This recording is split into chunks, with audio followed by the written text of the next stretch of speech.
like love, love, love, and music. La la la, love, love, love, love, love, and music. Love, love. Hello, everyone. Thank you for tuning in. I am Jay Lee. This is Jay Lee's Corner. This is my review for Love and Hip Hop New York Season 9, Episode 4. And I hope everybody's having a great Tuesday. Because it's like 2:30 in the morning. So it's technically Tuesday. It's, a week from Christmas. 1 week from Christmas. I'm still waiting for a few gifts to come this week so I can finish, all my gift stuff. Yeah, nervous. I just need the postal service, UPS and FedEx to be really good at their jobs.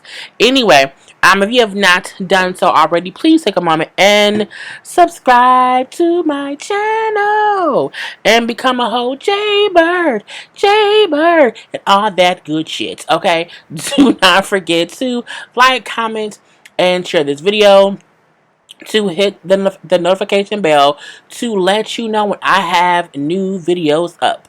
I think I might show y'all my bag that I got. I like that. That's a gift for myself. I might show you guys that. Anyway, it's in like a dust bag. But yeah. Do not forget to also shop my Teespring merchandise, to follow me on Instagram, to see my email address, to see my P.O. box, to send me whatever. All that stuff is in the description box below. So let's get started. I feel like not a lot happened on today's episode. I feel like they were like drawing things out, but I was like, it wasn't that much or whatever. We see Mano was having game at his house or whatever. And I'm like, cute. He got the huge playing cards. He had the used Connect 4, okay? But he had baby-sized Jenga pieces. I'm like, you can't have giant playing cards and giant Connect 4 and not have the giant Jenga. I'm like, what kind of bullshit-ass game might you have? And like, it needs to match. But, again, it was fun. We meet his girlfriend, Maggie, who he was talking about in that first episode. They had been together for 2 years. They lived together. And her big brother lives with him as well. And he is diabetic. He lost his vision. He's paralyzed. I'm like, well, God damn it. Wait till, I was like, well, damn. So he lives there. So they also take care of him as well. We then see him saying, game night, fun. And then here come Yandy. I'm like, Yandy just know everybody on the season, don't she? Yandy ain't got much of a storyline. So Yandy walk in, and what does Yandy do? She sits her ass on the dining room table. If you don't get your ghetto ass off the damn table, who walks past the seats? You see the dining room chairs and you put your ass on their table. Look, I hate, like at work, like in our office, it's like a long big desk area. Like me and Shannon have a lot of desk space, but we also have open space that we don't really use, but it's still our desk space. And when anyone come in and come plop a seat and like, so I would like get down, or when they if it's somebody I like and they come in, they do something or whatever. But I'm like, when you get up, excuse me, get a little Clorox wipe your ass space. I don't like asses on tables or on desk. Okay, unless you whatever. But you don't go to someone else's house and like she put her ass on the table. I'm like, your feet hurt that much, girl? Sit your ass down somewhere. Anyway, I'm like, them chairs not hold no way, because some people do be having trick chairs. They'll have them damn lawn chairs and them just non-strong chairs in their damn kitchen and dining room. You can sit down in them motherfuckers and they fall. I don't do that. I don't even sit in people who have cheap chairs, because you want to embarrass my big ass? No, you will not do that. No, thank you. Anyway, we do see Maggie talking. Maggie has PTSD from her shooting. She was shot like on one of her Mano's first dates or whatever, at a concert, whatever. So she doesn't go out much. She does not like being in big crowds or whatever because of her PTSD. So Yandy said, well, how about we have a girls' day, and that's the way for you to get out the house and kind of not being in an enclosed space with a lot of people. And then she said, you know what, I'll think about it. I'll think about it. And then who shows up? Here come Joe and Sin. Because Joe knows Mano. So now, Andy, oh, the baby. And she gets the baby, and he starts crying. Because babies don't like fake people. They really don't. Anyway, let me stop messing with Andy. We then see Joe and Amanda go chit chat, or, chop it up, as I like to say for men. It was a real, like, surface conversation. Joe, how he is now, like a Howard Stern type thing. He's hung up the whole rap thing. He's basically, transformed himself. He's, migrated to a whole different thing or whatever. And Mano brings up how he also knows, there's always room for growth, for people to change and do other things. Because, like, I have to, make that coin for the family, make that money for the family, whatever. So I get it. He also brings up how he feels guilty about Maggie, who still, got shot at his show because he invited her or whatever. He says, I feel guilty and I feel like, I hate that she lives in fear of being shot again. And I'm like, PTSD is a real thing. Being shot is really, really scary. And she was shot, like, in the whole, like, it was not just her. Other people got shot. She just happened to only get shot in the leg. So I get it's a very, very traumatic experience. But I'm like, I do wonder. I don't know. Let me stop. Anyway, but again, he said he hate that she live in fear. He felt like it's his fault because he invited her, and so he says I'm going. So we see that whole thing. We then did another scene, and it's like a boxer or whatever. I'm like, who is this? Is he another cast member? What's going on? Mano down there because Mano done made some song that I was confused I was just confused.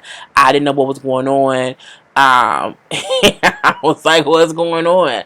So he then said how he gonna bring Maggie to the man's boxing event because he's having like a new fight or whatever. Because he's like the welterweight former some shit. I don't know, y'all. I didn't care that much. Y'all know I only had so many fucks to give, and I count them out one by one. And this one had like half of one. So he says how he wants to bring her to this fight to help her get out of her, scared for life thoughts, okay? And this may be a good thing for her to kind of, stop living in fear. And he was also talking about he had some song called Never Quit. I was like, oh, okay. Anyway, next, we see Safari. I'm like, okay, Safari is always interesting. Like, he always has like a little streets comedy little thing to make us laugh and giggle or whatnot. And we see he meeting up with Nia Lee and Jacquay. I said, this is going to be some boring ass shit. Why? Because Nia Lee and Jacquay seems boring as hell. I'm like, that's what y'all pairing him with? That's it? Not Rich? Not join them? Nia Lee and Jacquay? Okay. Anyway, Jacquay posted up on IG, because he want that old thing back from that girl, like Cyan, I don't know, Japan, some shit like that. The Lion girl. And I'm like, oh, they think we care. Oh, no, we don't. We don't care at all.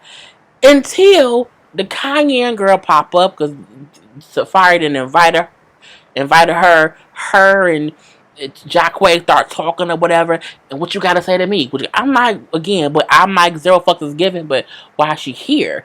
And then I'm like, wait, she want a rap battle? She was trying to talk to him because she then say he came to my birthday last year, whatever time it was, and he was also nice. Brought me flowers, was kissing me in my mouth or whatever. And that night he went back and had sex with some other girl. He's sneaking underhanded. He's sneaky. He ain't shit. And I guess she was gonna rap a hot 16 to tell him he wasn't shit. And he like, you want a rap battle now? You want a battle? And I'm like, but we don't get no fucks. Like, no fucks are given. And then she started yelling to Safari, make Jacquay tell you what he said. I'm like, what the fuck you say? And what does that have to do with Safari? I'm like, well, my interest is piqued. I'm looking like, what did he say? I mean, I give no fucks about Jacquay or Cayenne or Lion or Cyan. No fucks are given. But what he said about Safari. So I was like, what's going on? So I have to watch a little bit of that to see what's going on. So we see Safari then meet up with Nia Lee. And then, the girl, Cyan, pop up. And Cyan, like, I'm a lion around here.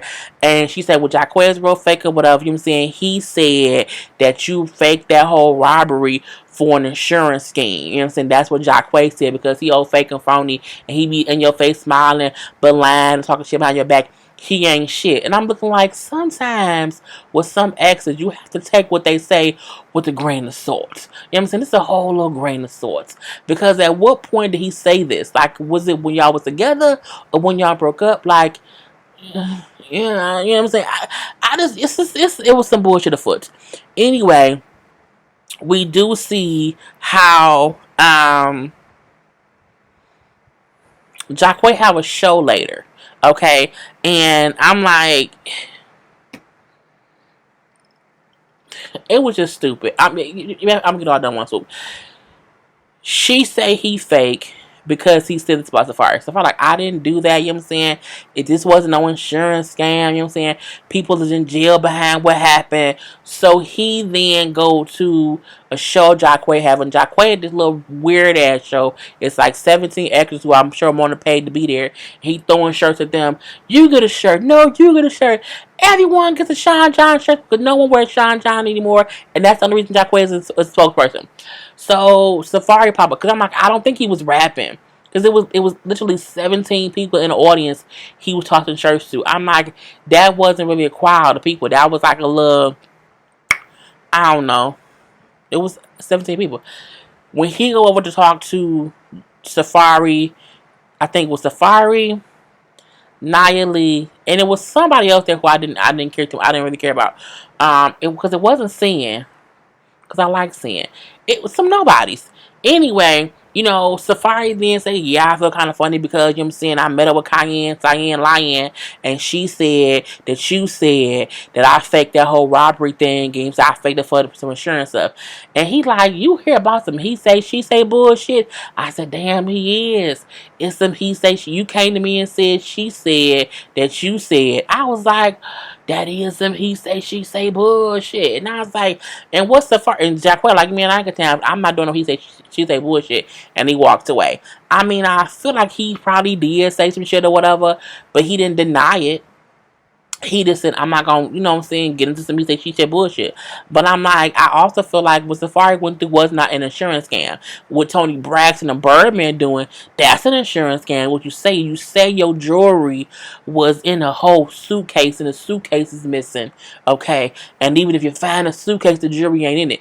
That's an insurance job. You don't claim that you got robbed with this video of the people robbing you and they go to jail. That's just robbery. So we have Tony Braxton, Birdman, insurance scam. We have Safari getting robbed as real. Okay. And at that point, no more fucks were given. You know, we do see Juju, Maggie, and Yandy meet up on the beach for a little ladies' beach thing or whatever. And you know, Yandy, oh, what's up with your leg? What's that on your leg? You know she got you friends with Mano. Bruh, you went to their home for their little game night. You know she got shot 2 years ago because you know this is a part of the storyline, and you know she was shot in the leg. You can't act like you see her leg and then say, what's that? What's that right there? What happened right there? I'm like, don't know. That's the girl. Standy so she get on my damn nerves sometimes. Oh yeah, I was shot in my leg. That's where it happened. The bullet went in there. It's in my leg still.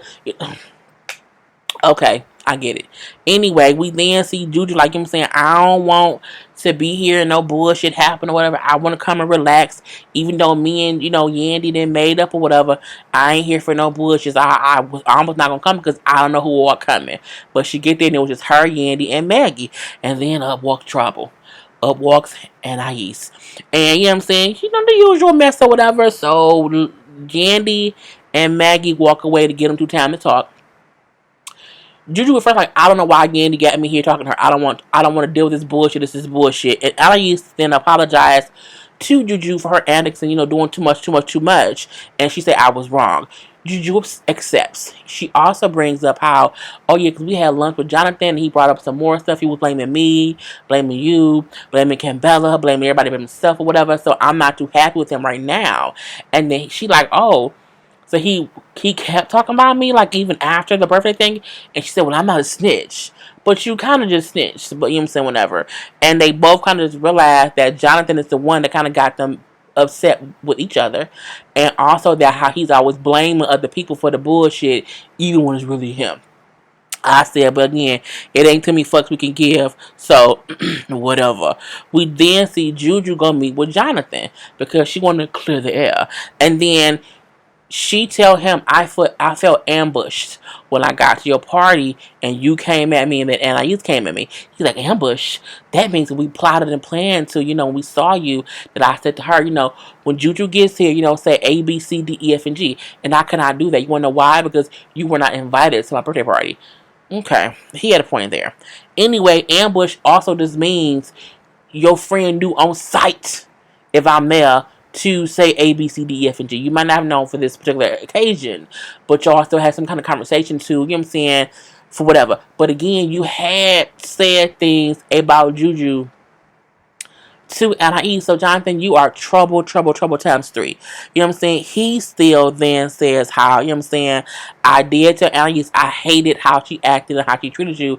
It was disgusting and I did not approve of that. He says, but however, I still feel like you're secretive. I still feel like you took that whole meeting thing, you were being secretive about it, and you said about that whole radio show. And she's like, are you for real? I can't, this is stupid or whatever, and if you do have me fake and phony or whatever, it was a whole back and forth thing that I didn't care about too much. You know what I'm saying? She said, you out here calling me fake and phony to Cambella, and you're upset that she told me that you called me fake and phony, but it's what you did. And then, like, my cord is stuck. And from there, he's like, but you are fake and phony. You know what I'm saying? You are. And they going back and forth again, not to be fucks given. And then I look up, and Juju walking out. Juju was walking out just as the last fuck I had was walking out with her. Because I can't take... Jonathan is always on screen arguing with somebody. Like, it's just always team extra. And, I mean... It's just...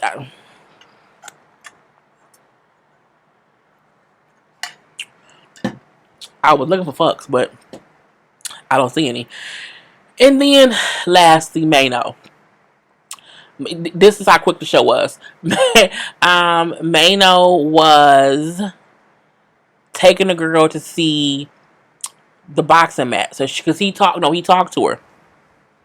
And he told her, did I skip some stuff, or was it really just not that much stuff? I think it was just that much stuff.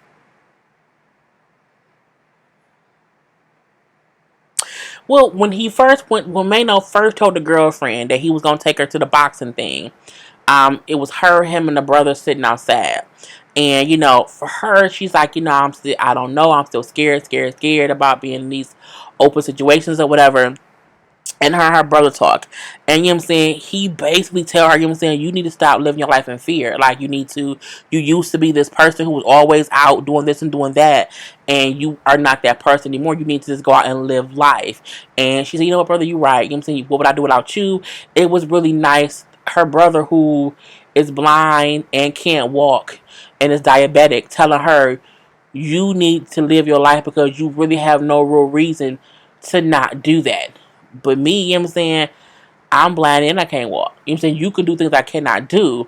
So I'm like, I think hearing that from him was like, this. I thought it was really amazing. So she decides to go to this boxing show. She kind of gets herself mentally prepared to do the boxing show, whatever. Her and Mano in the car. You know what? I never want to be that risky with my car. If I'm in the back seat, I'm laying down. I'm like, they leaning back and I'm looking like, that just don't look comfortable to me. Like, I don't like laying back in chairs like that on what's because my back from my car accident too, but I'm like, I need to like sit up. You know what I'm saying? And I lean back a little bit because I lean back when I drive my car, but I'm like, it look like this. And I'm like, yo, my back would hurt. Anyway, they're driving or whatever, and then she realized they're not going to the boxing place. And he tell her as they pull up, no, he took her to the place where she got shot at the club that she has not been to in 2 years. He takes her there. And, he like, I just thought this would be a better place to help her start to get over her fear, her PTSD, if she kind of goes back to the place where it started. I said that was actually kind of genius. I'm wondering if she's up for it. So when they pull up or whatever, she do get out the car. But she was crying in the car. She cried outside the car. Just in how she remembers being there. She remembered going in and coming out. She was just remembering what happened. They go in together. And she's like, wow. And it was empty, of course. She's like, oh my God, it look different. Because again, she was there the one time with the whole melee, the craziness. And so it's her and him are walking through. She was like, this could have been a memorial for me. I could have died. Things could have just turned out really, really worse. You know what I'm saying? And they're both walking through, remembering what happened. He like, yeah, because she said someone got shot over there. They were shot through the floor. Which is crazy. They showed the video of, just the chaos of it all. Shots ringing out. Everybody scattering or whatever. It was crazy, crazy, crazy. And they then go upstairs, the room where she was when she got shot. She's like, wait, yeah, I was right here. I was sitting on the couch. It looked different now. Well, I'm glad the couch with the bullet hole is gone now. And she's just like she's sad, but she's also like happy she's alive. He's happy she's alive. You know what I'm saying? She like, I just remember. She's like, I knew I was shot. She said because I was trying to run and I couldn't because she was shot in her leg. And she said, for me, I was just happy I didn't die. He like, well, I am too. And you know what I'm saying? She said, that moment in her life did not define her. And you know what I'm saying? It didn't define her or her life. And I said, well, if you ain't dead shit since then, it kind of is. Like, PTSD is real. And I feel like sometimes it does keep you pigeonholed in that moment of fear. So when she said like that moment of being shot did not define me, but you're allowing it to if you stay stuck in that moment of fear. Like even after my car accident from back in 2016, for a while I didn't want to drive, or when I was driving I was just so fearful of being hit. Like I was driving like really slow. I kept looking around. Like I would drive like watching my rearview mirror because I don't want somebody to like run the back of me again, like total my car. So I can completely get, after certain situations that you down there can die in, but you made it through, where you consistently live in a point of fear for a while. She just is still living in that, and me, I kind of came up out of it. So I hope she can come up out of it. And that was the whole show.